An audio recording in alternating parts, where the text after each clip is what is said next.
इस बीच कुछ गेस्ट हमारे बीच में मौजूद है। अरविंद सिंह हमारे साथ बीजेपी से जुड़े हुए हैं, परविंदर सेठी राजनीतिक विश्लेषक, रत्नाकर सिंह नेता कांग्रेस हमारे साथ जुड़े। आप सभी का बहुत बहुत स्वागत है। सबसे पहले मैं रत्नाकर सिंह जी के पास जाऊंगी। रत्नाकर सिंह जी, कांग्रेस के ऊपर भी एक तरीके से यहाँ पर गाज गिरती हुई नजर आ रही है, क्योंकि INDIA गठबंधन का हवाला देते हुए यहाँ पर कहा जा रहा है कि हमें टारगेट किया जा रहा है।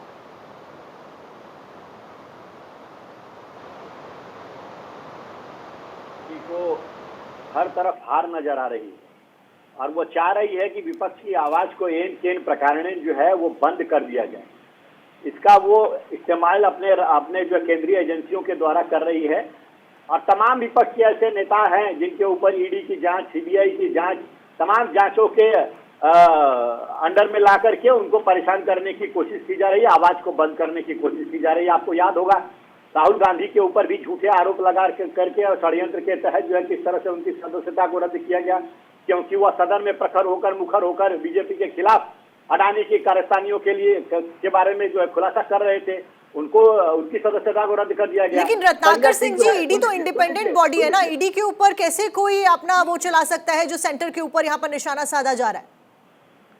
ताकि मैं अपनी बात पूरी कर लूं पहले। देखिए, उसी तरह से संजय सिंह भी जो इनके खिलाफ मुखर होकर बोल रहे थे, एक व्यक्ति के बयान के आधार पे उनको जो है PMLA कानून के तहत अंदर कर दिया गया और इनको मालूम है कि PMLA के तहत जो अंदर किया जाएगा तो 6 से 1 साल तो कम से कम लगेंगे ही उनको बाहर निकलने में। तब तक जो है विधानसभा के चुनाव और लोकसभा के चुनाव पड़ जाएंगे। कुछ उसी तरह महुआ मित्रा के भी ऊपर किया जा रहा है, कुछ उसी तरह अरविंद केजरीवाल के ऊपर भी किया जा रहा है। मैं ये कह रहा हूँ आप जांच करिए, लेकिन कोर्ट ने क्या कहा है वो भी याद रखिए।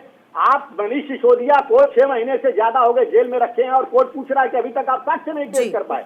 इसका क्या मतलब होता है? इसका मतलब यही होता है कि आप जानबूझ करके जो आपके खिलाफ आवाज उठा रहा है, आपकी विफलताओं के खिलाफ आवाज उठा रहा है, जो आपकी नीतियों के खिलाफ आवाज उठा रहा है, उसको आप इन केंद्रीय एजेंसियों के माध्यम से, जो ईडी एक एक्सटेंडेड डिपार्टमेंट हो चुकी है भारतीय जनता पार्टी की, उसको गलत दुरुपयोग कर रहे हैं। गलत दुरुपयोग करके विपक्ष की आवाज को बंद करने की कोशिश कर रहे हैं।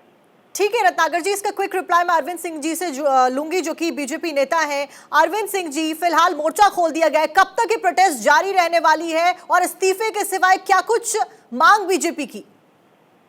देखिए, मैं आपने जो प्रश्न पूछा है उसका जवाब देता हूं, लेकिन उसके पहले 2 बिंदु और रखूंगा। एक तो रत्नाकर जी के बात में मैं कहूंगा कि कम से कम रत्नाकर जी को कांग्रेस का क्या स्टैंड रहा है इसका अध्ययन करके आना चाहिए। साक्षी जी, आपको पता होगा, चाहे अजय माखन की हो या कांग्रेस के संदीप दीक्षित की हो, दोनों ने मांग की है हमेशा कि अरविंद केजरीवाल शराब घोटाले में शामिल है, उनका मंत्रिमंडल शामिल है और बीजेपी जांच में सत्ता बरत रही है।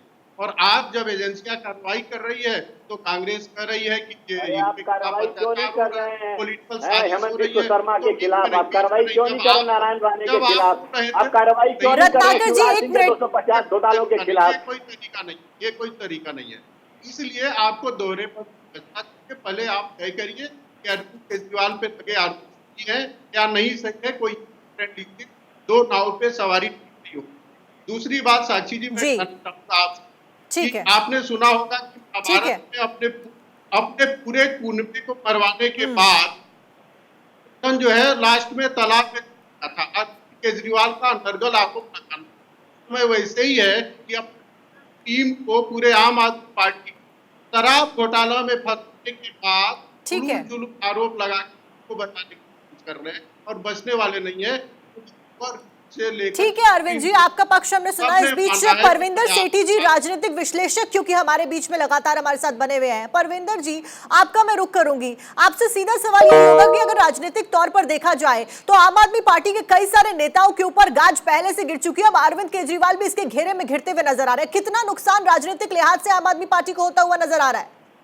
देखिए, डेफिनेटली जिस प्रकार से भारतीय जनता पार्टी ने स्क्रिप्ट लिखी हुई है विपक्षियों को खत्म करने की, उनका सबसे बड़ा टारगेट आम आदमी पार्टी है, क्योंकि उन्हें ये मालूम है कि ये चुनाव में तो आम आदमी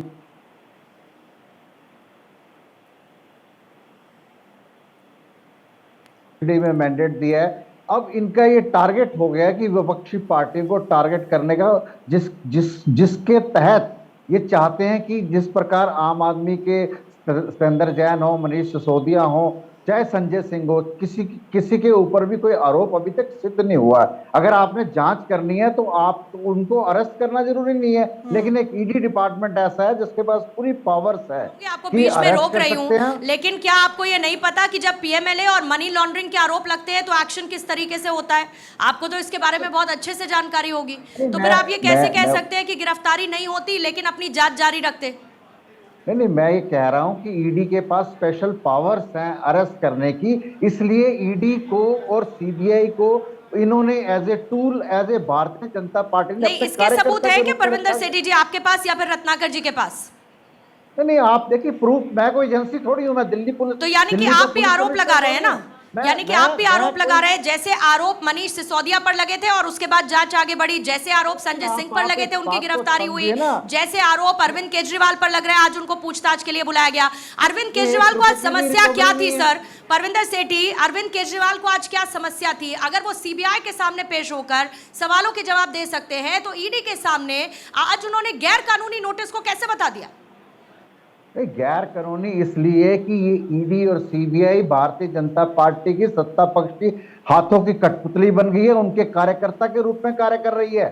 अगर आप कोर्ट में 5 बताइए स्टेट ना, के अंदर कोर्ट चुनाव है, आपके बात इसका को उनका क्यों नहीं मान रहा है? पहले से परविंदर प्रोग्राम जी, तय है और परविंदर उन्होंने जी, वहां जरा जाना है। आप मेरे को उन्होंने email बताइए, करके, अरे मेरी बात पूरी होने दीजिए ना, बीच में क्यों बोल रहे हैं आप? ये कौन बोल रहा है बीच में? रुपए कौन बोल रहा है बीच में? अरे अपने समय में बोलिएगा ना, अरविंद जी है, अपने समय बीजेपी में के बोलिएगा। नेता परविंदर सेठी जी, अरविंद जी बोल इस रहे तरह हैं। डिबेट थोड़ी होती है, भारतीय जनता इस तरह ना आपकी बात समझ आएगी ना मेरी बात समझ आएगी। ठीक है। मेरी बात पूरी हो जाए तब आप बोलिएगा। चलिए ठीक है। इस बीच क्योंकि अरविंद केजरीवाल की अगली पेशी के ऊपर संशय लगातार बना हुआ है, इस बीच आप सभी हमारे साथ जुड़े, बहुत बहुत शुक्रिया आपका तमाम जानकारी के लिए। लेकिन फिलहाल अरविंद केजरीवाल आज ईडी दफ्तर में पेश नहीं होने वाले हैं। आगे कब उनकी पेशी होगी इसके ऊपर संशय लगातार बरकरार है। आरोप प्रत्यारोप का दौर भी शुरू हो गया है, बीजेपी ने मोर्चा खोल दिया है, प्रदर्शन लगातार जारी है, तस्वीरें आपको जारी है, इसी खबर पे बने हुए हैं।